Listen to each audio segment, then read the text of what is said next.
Dieser Leopard lebt allein am Rande des Krüger Wildreservats, ohne Herde, und verdient einfach jeden Tag in aller Ruhe sein Überleben. Da er allein lebt, fällt es ihm schwer, große Beutetiere zu erlegen. Er jagt nur Kaninchen, kleine Vögel oder Nagetiere. Jeder Schritt ist von Einsamkeit geprägt, keine Gefährten, keine Rufe der Herde, nur das Geräusch des Waldwindes. Sein Magen war viele Tage lang leer, sein Körper war dünn und sein Fell war dunkel von der tagelangen harten Nahrungssuche.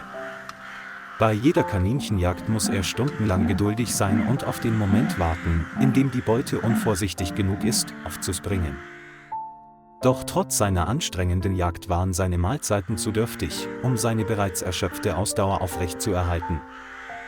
Es wandert oft am Waldrand entlang, seine gelben Augen leuchten, wachsam und zugleich sehnsüchtig nach einem Hoffnungsschimmer. Tief im Inneren versucht es immer noch, jeden Tag darum zu kämpfen, dieses einsame Leben aufrechtzuerhalten. An einem heißen Nachmittag beschloss es, ein Kaninchen über den Waldrand zu jagen, um seinen hungrigen Magen zu füllen.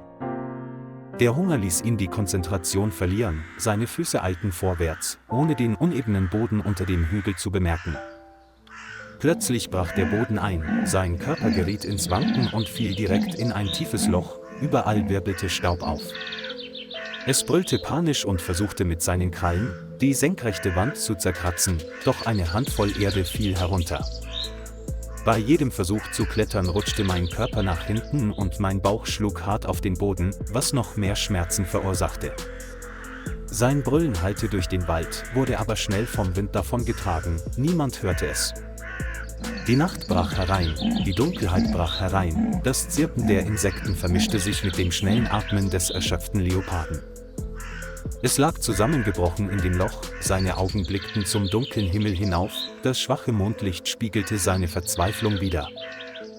Hunger und Durst quälten mich, meine Kehle war trocken, jeder Atemzug schien mir die letzte Lebenskraft zu rauben, die mir noch geblieben war.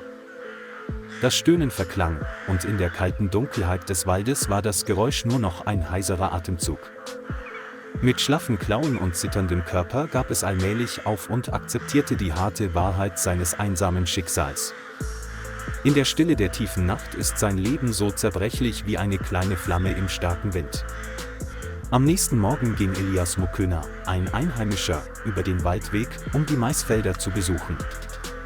Plötzlich hörte er ein schwaches, heiseres Atemgeräusch aus dem Untergrund, woraufhin seine Schritte stockten. Als Elias in die Grube blickte, war er entsetzt, als er einen Leoparden mit müden Augen auf dem Bauch liegen sah. Plötzlich schrie er laut, das Echo hallte wieder und erschreckte den Leoparden. Er sprang auf und versuchte verzweifelt, wieder hochzuklettern. Es kratzte verzweifelt an der steilen Wand, doch sein schlaffer Körper machte alle Bemühungen vergeblich. Ein schwaches Brüllen ertönte, heiser, verloren, dann verklang es allmählich, als würde es jemanden um Rettung anflehen. Schließlich brach es zusammen, den Kopf tief auf dem Boden, die Ohren angelegt und schwer atmend. Elias zitterte, aber er wusste, dass er nicht gehen konnte. In den Augen des Tieres lag ein erstickter Hilferuf. Er zog schnell sein Telefon heraus, seine Hand zitterte, als er die nächste Rangerstation anrief, um die Situation zu melden. Während Elias wartete, sah er sich um. Mehrere andere neugierige Dorfbewohner kamen ebenfalls und standen schweigend am Rand der Grube. In den Augen aller sprachen Angst und Mitgefühl, aber niemand wagte es, hinunterzugehen, um den gefangenen Leoparden zu retten. In dem tiefen Loch hatte der Leopard nur noch genug Kraft, um den Kopf zu heben, und atmete schwach, als ob er aufgeben wollte. 30 Minuten später war das Geräusch eines Pickup-Motors zu hören und zwei Ranger, Josef Ndlovu und Samuel Mbeki, erschienen. Sie näherten sich der Grube und beobachteten den Leoparden, der dort nach Luft schnappte und in dessen Augen sich Vorsicht und Verzweiflung spiegelten. Josef nickte Samuel zu und sagte leise, wenn wir jetzt nicht eingreifen, wird er nicht mehr lange überleben können. Samuel bereitete das Betäubungsgewehr vor, lud es und zielte vorsichtig auf den Leoparden, wobei er einen Sicherheitsabstand einhielt. Die Pille flog heraus, traf die Schulter des Leoparden, dieser brüllte schwach und brach dann langsam bewusstlos zusammen. Die Dorfbewohner atmeten erleichtert auf, der Ranger rief Elias und zwei andere Männer schnell zu Hilfe. Sie banden ein Seil um den Körper des Leoparden und zogen ihn gemeinsam hoch. Der Schweiß lief ihnen von dem Gewicht über die Stirn. Als der gestreifte Körper aus der Grube gehoben wurde, sahen alle schweigend zu, ihre Herzen waren von Mitleid erfüllt. Josef bückte sich, um eine vorläufige Untersuchung durchzuführen, berührte sanft seinen Bauch und seine Beine und konnte glücklicherweise keine ernsthaften Verletzungen feststellen.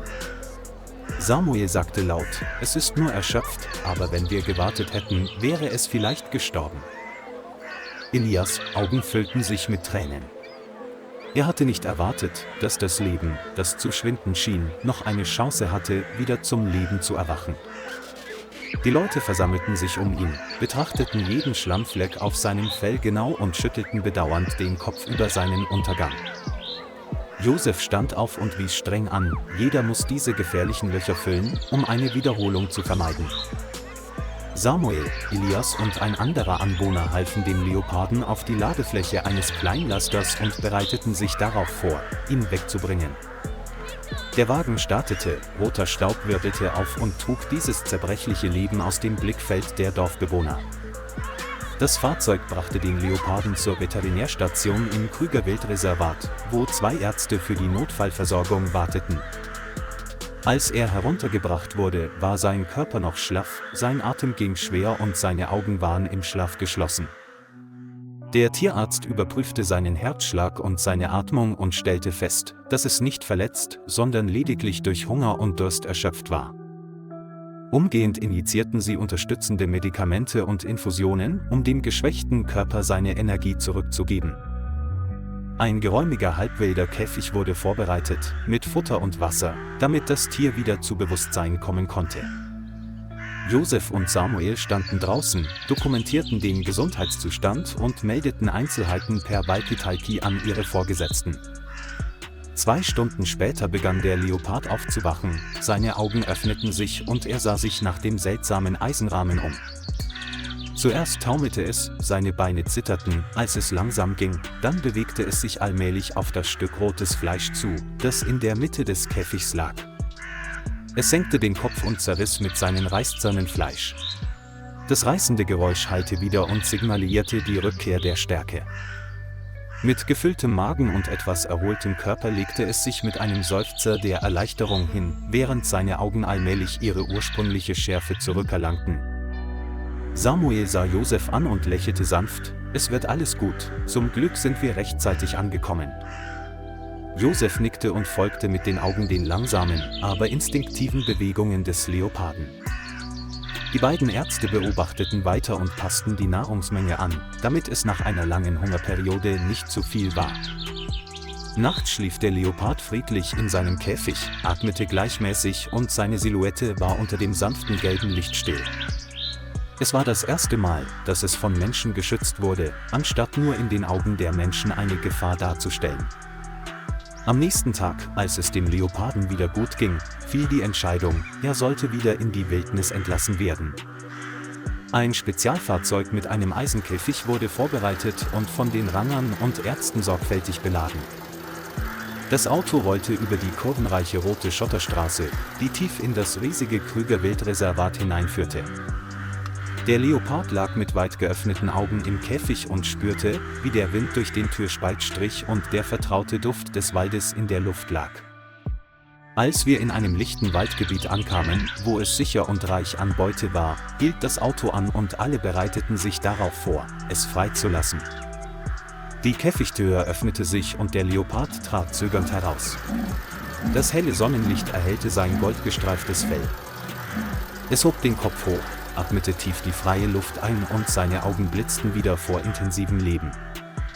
In diesem Moment waren Josef, Samuel und Elias alle still und wurden Zeugen der wundersamen Auferstehung vor ihren Augen. Der Leopard schauderte und stürmte dann plötzlich auf den Wald zu, wobei sein anmutiger Körper im dichten Laubwerk verschwand. Das Rascheln der Blätter und das Zwitschern der Vögel hallten wie ein Chor wider, der die Tiere in ihrer wilden Heimat willkommen hieß. Josef lächelte und winkte mit der Hand, während die Pflaumenblüten allmählich hinter der dichten Baumreihe verschwanden. Samuel nickte und sagte leise: „Es ist eine würdige Belohnung für all die Mühe, die wir uns gemacht haben." Elias stand erleichtert und stolz daneben, dass er dazu beigetragen hatte, dieses kostbare Leben zu retten. Das Auto sprang wieder an, aber in jedermanns Gedächtnis war das Bild der Leopardenaugen für immer eingebrannt. Ein gerettetes Leben, eine gelernte Lektion, die Natur muss mit ganzem Herzen geschützt werden.